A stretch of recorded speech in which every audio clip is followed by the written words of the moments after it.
यानी प्रश्न दिया गया है, देश के बाहर स्वतंत्र भारत की अस्थायी सरकार को संगठित करने में कौन आगे बढ़ा, प्रश्न है। और ऑप्शन दिया गया है, राजा महेंद्र प्रताप, रास बिहारी बोस, सुभाष चंद्र बोस, उपयुक्त में से एक से अधिक, उपर्युक्त में से कोई नहीं। इस प्रश्न का सही उत्तर क्या होगा, आप लोग अगर जानते हैं तो निश्चित रूप से इस प्रश्न का उत्तर बताइए। वैसे ये प्रश्न जो है अभी बीपीएससी टीआरई 3 का जो शिक्षक भर्ती के लिए एग्जामिनेशन हुआ था उसी में ये प्रश्न पूछा गया था। इस प्रश्न का सही उत्तर आप लोग कमेंट में बताइए। और इसके पहले इसके बाद हम लोग इस प्रश्न का सही उत्तर भी समझेंगे। और अभी जो है इससे रिलेटेड जितना भी प्रश्न बनेगा उन सभी प्रश्नों को पहले कवर कर लेते हैं, उसके बाद इस प्रश्न का सही आंसर देखेंगे। तो सबसे पहले बात करते हैं स्वतंत्र भारत की अस्थायी सरकार। स्वतंत्र भारत की अस्थायी सरकार के बारे में बात कर लेते हैं पहले। स्वतंत्र भारत की अस्थायी सरकार का जो गठन हुआ था जिसका नाम है आजाद हिंद सरकार। स्वतंत्र भारत की अस्थायी सरकार जिसका क्या नाम था, आजाद हिंद सरकार, यानी कि provisional government of free India. Provisional government of free India जिसकी स्थापना होती है 21 अक्टूबर 1943 को। यानी कि स्वतंत्र भारत की अस्थायी सरकार जिसका क्या नाम है, जिसका नाम है आजाद हिंद सरकार, जिसकी स्थापना होती है 21 अक्टूबर 1943 को। इसको याद रखिएगा। आजाद हिंद सरकार की स्थापना कब हुई थी, 21 अक्टूबर 1943 को। और इसकी जो स्थापना हुई थी, यानी कि आजाद हिंद सरकार की स्थापना हुई थी सिंगापुर में। सिंगापुर में इसकी स्थापना हुई थी, यानी 21 अक्टूबर 1943 को आजाद हिंद सरकार की स्थापना कहां पर हुई थी, तो सिंगापुर में स्थापना हुई थी। इसके जो हेड थे यानी इसके प्रमुख थे वो थे सुभाष चंद्र बोस। सुभाष चंद्र बोस इसके प्रमुख थे। यानी आजाद हिंद सरकार के जो प्रधानमंत्री बने थे, प्रधानमंत्री बनाए गए थे, वो बनाए थे सुभाष चंद्र बोस को। सुभाष चंद्र बोस के नेतृत्व में ही आजाद हिंद सरकार आगे बढ़ा और बहुत ज्यादा ये काम भी किया। इसका मुख्य उद्देश्य था, यानी आजाद हिंद सरकार का मुख्य उद्देश्य था भारत को अंग्रेजों से स्वतंत्र कराना। भारत को अंग्रेजों से स्वतंत्र कराने के उद्देश्य से 21 अक्टूबर 1943 को सिंगापुर में आजाद हिंद सरकार की स्थापना कराया गया था। और इसके हेड कौन बने थे, इसके हेड बने थे सुभाष चंद्र बोस। तो ये याद रखिएगा। एक सवाल और बनेगा, आजाद हिंद सरकार को कितने देशों ने मान्यता दिया था। आजाद हिंद सरकार को कितने देशों ने मान्यता दिया, तब आप लोग आंसर कीजिएगा 9 देशों ने। आजाद हिंद सरकार को कितने देशों ने मान्यता दिया था, 9 देशों ने। और इसी आजाद हिंद सरकार के दरमियान सुभाष चंद्र बोस ने एक प्रसिद्ध नारा दिया था, तुम मुझे खून दो मैं तुम्हें आजादी दूंगा। यहां से भी प्रश्न पूछा जाता है कि तुम मुझे खून दो मैं तुम्हें आजादी दूंगा का नारा किसने दिया था, तो हम लोग सीधा आंसर करेंगे सुभाष चंद्र बोस ने ये प्रसिद्ध नारा दिया था। और ये जो नारा दिया था इन्होंने आजाद हिंद सरकार के रहते हुए दिया था। आगे अगर थोड़ा सा इसमें और डिटेल बात करें, आजाद हिंद सरकार के द्वारा किस द्वीप समूह को स्वतंत्र भारत का भाग घोषित किया गया था। आजाद हिंद सरकार ने किस द्वीप समूह को स्वतंत्र भारत का भाग घोषित कर दिया था, ये अंडोमान निकोबार द्वीप समूह। यानी कि अंडोमान निकोबार द्वीप समूह को आजाद हिंद सरकार ने स्वतंत्र भारत का भाग घोषित कर दिया था। तो यहां से भी प्रश्न पूछा जाएगा, आजाद हिंद सरकार के द्वारा स्वतंत्र भारत का भाग किसे घोषित किया गया था, तो वो अंडोमान निकोबार द्वीप समूह को। अंडोमान निकोबार द्वीप समूह के बारे में थोड़ा सा और समझिए। अंडोमान निकोबार, इस जो अंडोमान निकोबार द्वीप समूह है, इसी अंडोमान निकोबार द्वीप समूह का नाम शहीद या स्वराज द्वीप रखा था, वो सुभाष चंद्र बोस ने रखा था। यानी कि अंडोमान निकोबार द्वीप समूह का नाम सुभाष चंद्र बोस ने क्या रखा था, तो हम लोग आंसर करेंगे शहीद या स्वराज द्वीप। शहीद या स्वराज द्वीप नाम जो रखा था अंडोमान निकोबार द्वीप समूह का, किसने रखा था, सुभाष चंद्र बोस ने रखा था। अब थोड़ा सा हम लोग इसमें सुभाष चंद्र बोस से संबंधित जो महत्वपूर्ण प्रश्न बनेगा उसको कवर कर लेते हैं, उसके बाद हम लोग प्रश्न पर आएंगे।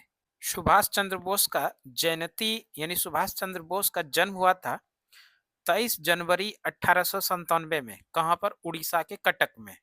तो 23 जनवरी को भारत में प्रत्येक वर्ष पराक्रम दिवस के रूप में मनाया जाता है, तो इसको भी ध्यान रखिएगा। भारत में 23 जनवरी को किस रूप में मनाया जाता है, पराक्रम दिवस। यहाँ से भी इस तरह से प्रश्न पूछा जाएगा, पराक्रम दिवस में किनका जन्मदिन मनाते हैं? सुभाष चंद्र बोस का जयंती को यानी जन्मदिन को भारत में पराक्रम दिवस के रूप में मनाया जाता है। कितने तारीख को? 23 जनवरी को। अब हम लोग बात कर लेते हैं थोड़ा कांग्रेस के अध्यक्ष के बारे में, सुभाष चंद्र बोस के बारे में। यानी कांग्रेस के अध्यक्ष सुभाष चंद्र बोस बने थे 1938 में, जो हरिपुरा अधिवेशन में हुआ था। यानी हरिपुरा एक गुजरात में शहर है। इसी हरिपुरा में 1938 में जो कांग्रेस का अधिवेशन हुआ था, इस अधिवेशन के अध्यक्ष बने थे सुभाष चंद्र बोस। और उसके बाद जो है कांग्रेस के अध्यक्ष दोबारा बने थे। दूसरी बार जो बने 1939 में कांग्रेस के अध्यक्ष बने थे, दूसरी बार अध्यक्ष बने। और इस अध्यक्ष ये जो अध्यक्षता हुआ उन्होंने किया था, ये त्रिपुरी में अधिवेशन हुआ था। त्रिपुरी, ये त्रिपुरी मध्य प्रदेश के जबलपुर के नजदीक है। तो इस तरह से भारतीय राष्ट्रीय कांग्रेस के अध्यक्ष दो बार बने। एक तो 1938 में जब कांग्रेस का हरिपुरा अधिवेशन हुआ, इस अधिवेशन की इन्होंने अध्यक्षता किया। और दूसरी बार 1939 में अध्यक्ष बने थे, जब त्रिपुरी में अधिवेशन हुआ था कांग्रेस का, और इस अधिवेशन की इन्होंने अध्यक्षता किए थे। और इसी 1939 में अधिवेशन को पूरा इन्होंने कार्यकाल को नहीं किया था, बीच में ही इन्होंने इस्तीफा दे दिया था। इस्तीफा देने का मुख्य कारण इसलिए इसमें था कि गांधी जी चाहते थे 1939 का त्रिपुरा अधिवेशन के अध्यक्ष बने पट्टाभी सीतारमैया। पट्टाभी सीतारमैया, सीतारमैया, ये गांधी जी चाहते थे पट्टाभी सीतारमैया कांग्रेस के अध्यक्ष पद पर चुनाव जीते, लेकिन पट्टाभी सीतारमैया हार गए थे। पट्टाभी सीतारमैया हार गए और सुभाष चंद्र बोस इस अधिवेशन में ये चुनाव जीते थे और अध्यक्ष बने थे। जैसे जानकारी मिला कि पट्टाभी सीतारमैया को समर्थन दे रहे थे गांधी जी, तो पट्टाभी सीतारमैया को समर्थन कौन दे रहे थे? गांधी जी ने।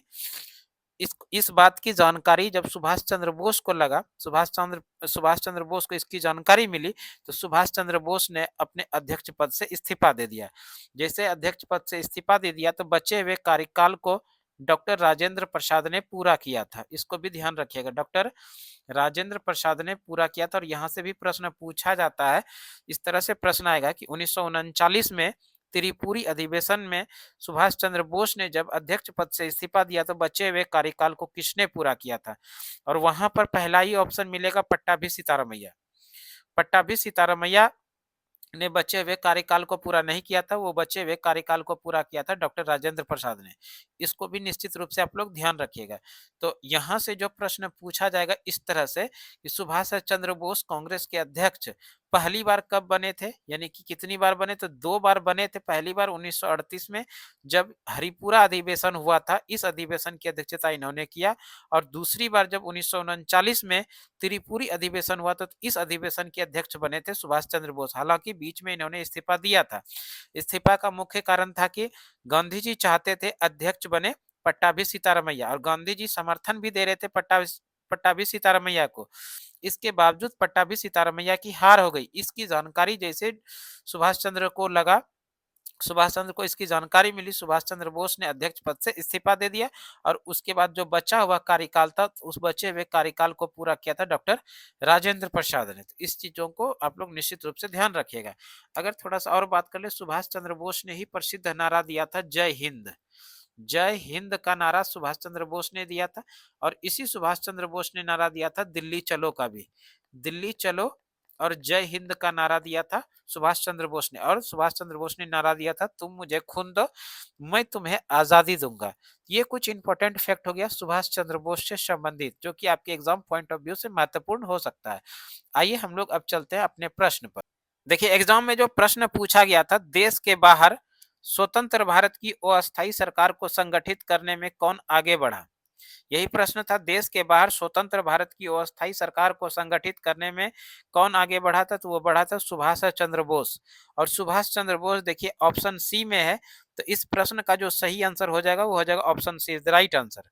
ये बीपीएससी टीआरई 3 का प्रश्न पूछा गया प्रश्न था।